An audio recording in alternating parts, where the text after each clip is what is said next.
Cutting the crap with a heart of gold. It's Ken Oath.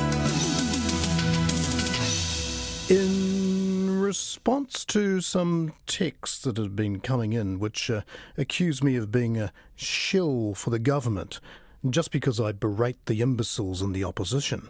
That's a bit like saying that a vegetarian and a taxidermist are in the same business, because either way, you get your dog back. Of course, the election is looming, and despite the country going gangbusters, some of you might be tempted to back another horse. And that's not a dig at Jacinta. Before you have a tizzy, she's not the only one you could categorise in that way. Peter Dunn. He looks like a shih tzu, doesn't he? Up on his hind legs, yapping away. James Shaw, a meerkat in a suit, looking for somewhere to have a piddle. Winston, an angry tuatara who's just woken up from a nap. I could do this all day. What about Bill English? I can do English. People think I'm biased. Well, I've got a picture of him here on my desk in the studio next to John Key. I'll do him right now if you like. I suppose, looking at his head, I suppose he looks a bit like a cabbage. A cabbage that will cost upwards of $18 if My Little Pony gets her way. But enough of that. This is about you. I want to know who you're thinking of voting for, if you are indeed thinking of changing the government. Go ahead. Willow, is it? Who are you going to waste your vote on? Oh, the Greens, of course.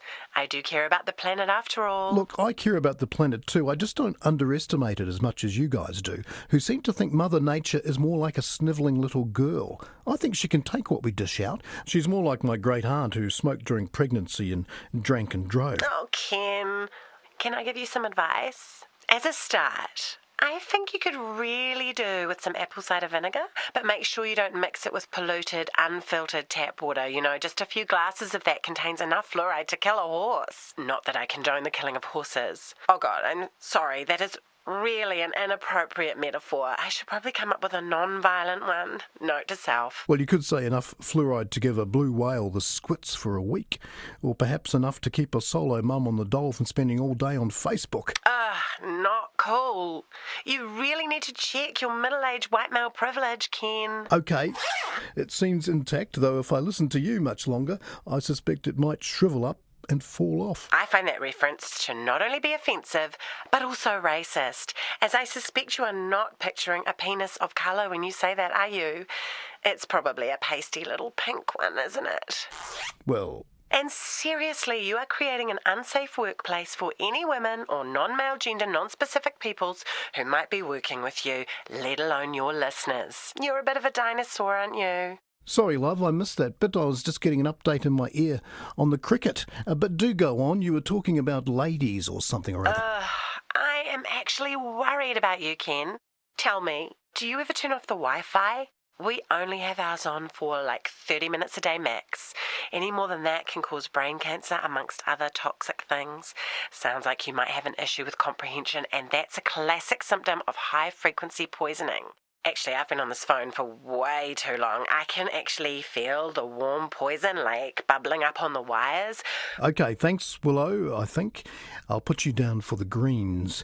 And who are you voting for, Alistair? Yes, now listen. Well, my old mum, she died of brain cancer, and she never had the internet, not even a cordless phone. But now that I think of it, I was always suspicious of that electric carving knife she waved about at Christmas. It made a terrifying sound, but boy, did it dispatch a chook quick smart. The legs, the breasts, all the other bits and bobs, all of it. Marvellous invention, really, but she had it for yonks and the cord was frayed. It gave me a terrible shock one time. That's why I'll be voting New Zealand first, Ken. Thanks, Al. Strangely, that makes perfect sense. I love to keep talking, but the news is upon us. And there's the bird. The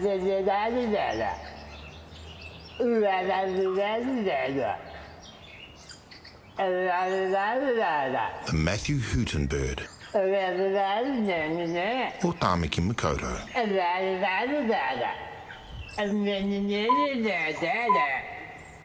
Go ahead, Cor.